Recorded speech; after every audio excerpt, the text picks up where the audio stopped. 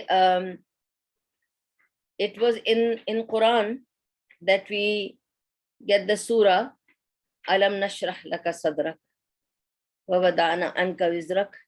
ٹھیک ہے. اب یہ سورہ آپ سوچیں کہ آئی کہ ہم نے اور ان مال عسری یسرا، اس کے بعد also to know the times of his birth and what happened before his birth, we come to know from Quran when Allah subhanahu wa ta'ala says alam tara kayfa fala rabbuka bi ashabil fil. تو سورہ فیل نازل جب ہوئی تو اس میں کیا تھا کہ تمہارے سے پہلے اصحاب الفیل نے بھی یہ کیا تھا، کعبے کو ڈھانے کی کوشش کی تھی. تو یہ سارا قصہ اللہ تعالیٰ سنا رہے ہیں. کس لیے؟ تو نبی صلی اللہ علیہ وسلم کے آنے اور اس زمانے کے بارے میں بتانا چاہ رہے ہیں نبی صلی اللہ علیہ وسلم کو. اس کے علاوہ جب سورہ مائدہ کی وہ آیت جو آخری آیت کہلاتی ہے جس میں قرآن کی ساری وحی تکمیل پر پہنچی، جس میں اللہ تعالیٰ کہتا ہے کہ میں نے آج تمہارے دین کو مکمل کر دیا. ٹھیک ہے. وہ آیت وہ بتاتی ہے کہ کب تکمیل پہ پہنچا یہ کام، کہ نبی صلی اللہ علیہ وسلم پر جو نازل ہو رہی تھی آیتیں، جو الہام آ رہا تھا، وہ کب کمپلیشن پہ آیا. ٹھیک ہے. تو اللہ سبحانہ و تعالیٰ is describing the feelings of munafiqeen, the kafirin, ٹھیک ہے, the Muslims, and آپ یہ دیکھیے کہ قرآن میں کتنی ایلوکوینس ہے. ٹھیک ہے, کہ کس طرح سے لوگوں کی فیلنگز کو ایکسپریس کیا گیا ہے قرآن میں. اللہ تعالیٰ جب ایکسپریس کرتا ہے، آپ کو پتہ ہے اللہ تعالیٰ قرآن میں کتنی جگہ میں نے آپ کو پڑھ کے سنایا ڈیورنگ تفاسیر کہ پھر کفار کے دل میں ڈر آیا اور وہ ڈر گئے اور ان کے دل میں وحشت نے گڑ لیا. یہ کیسے ہو رہا ہے؟ اللہ تعالیٰ نے ان کے دل کی فیلنگز ہم سے شیئر کری ہیں قرآن میں. ٹھیک ہے, کہ کیسے ان کو ڈر لگا، کہ منافقین کیسے چھپاتے تھے اپنی فیلنگز، کچھ سوچتے تھے اور کہتے کچھ تھے، کرنا کچھ چاہتے تھے اور کر کچھ رہے تھے، مارنا چاہتے تھے لیکن بہت پیار سے مل رہے تھے، میٹھی میٹھی باتیں کر رہے تھے. یہ سب اللہ تعالیٰ نے ہم کو بتایا ان کے دلوں کی فیلنگ، کہ جب ان کے پیر گڑ گئے تو وہ ان کے دل اکھڑ گئے تھے اور وہ پریشان ہو گئے تھے، وہ ڈر گئے تھے اور ڈر نے ان کے دل کو گھیر لیا تھا. اور ایون نبی صلی اللہ علیہ وسلم کی فیلنگز کو بیان کیا گیا ہے قرآن میں. جب اللہ تعالیٰ کہتا ہے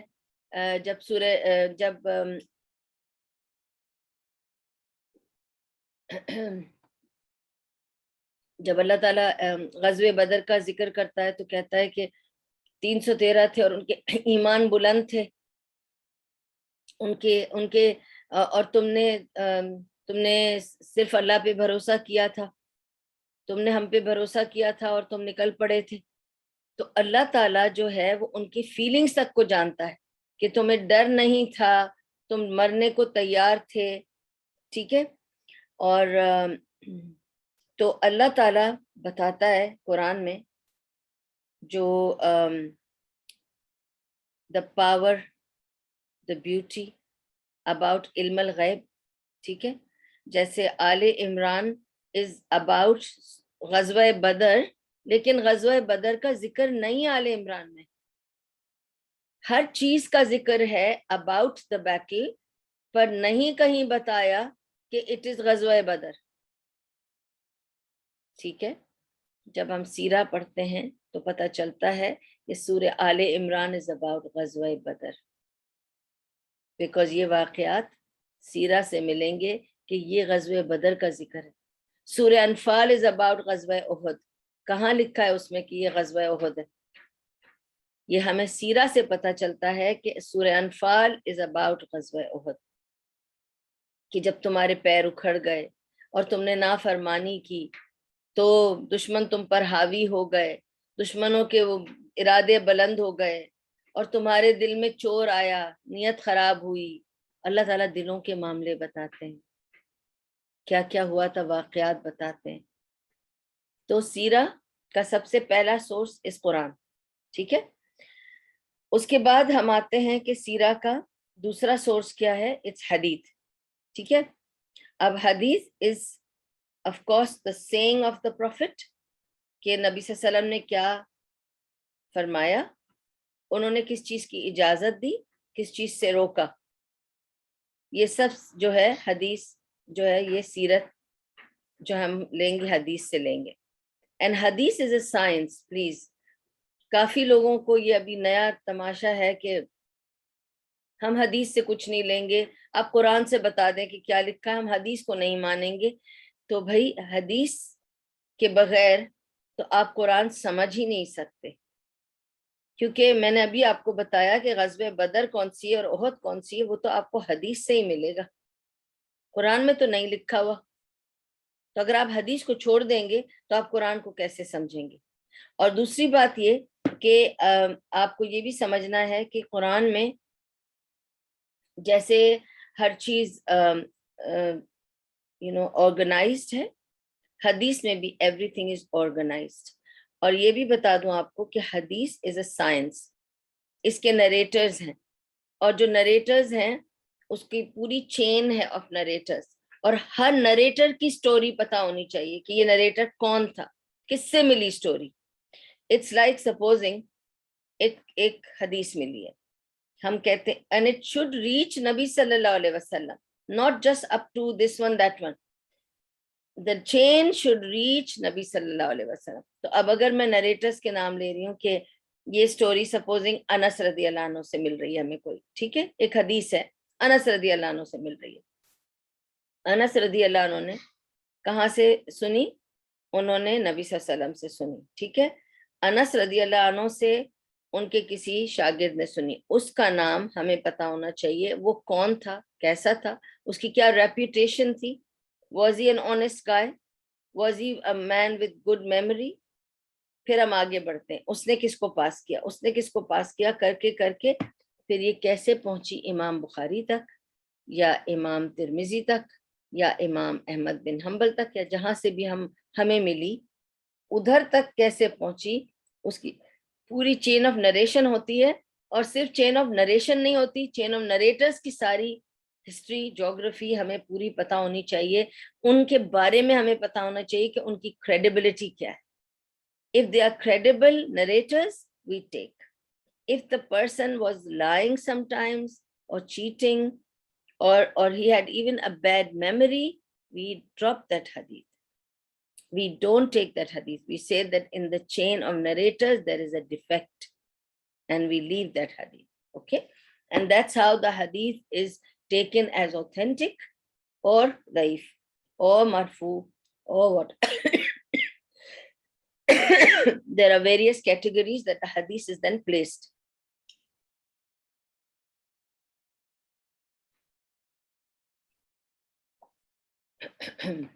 okay, تو یہ تو تھی about حدیث۔ پھر تھرڈ ہماری سورس ہے the سیرہ بکس، اوکے۔ اچھا، اب یہ بتانا ضروری ہے کہ سیرہ was written initially by people who were close to Nabi Sallallahu Alaihi Wasallam or who watched his life, and they have recorded what he did, how he woke up, what was his dealings with his business, or what was his dealing with people, or how did he deal as a leader, how was he as a father, how was he as a husband, and so on and so forth. ٹھیک ہے، اچھا۔ So the Sira books were written by it is okay, it is by Ali Urwa bin Zubair, okay. There were 4 people who wrote. So I'm going to tell you one by one about each of them. One was the son of Urwa bin Zubair. And Urwa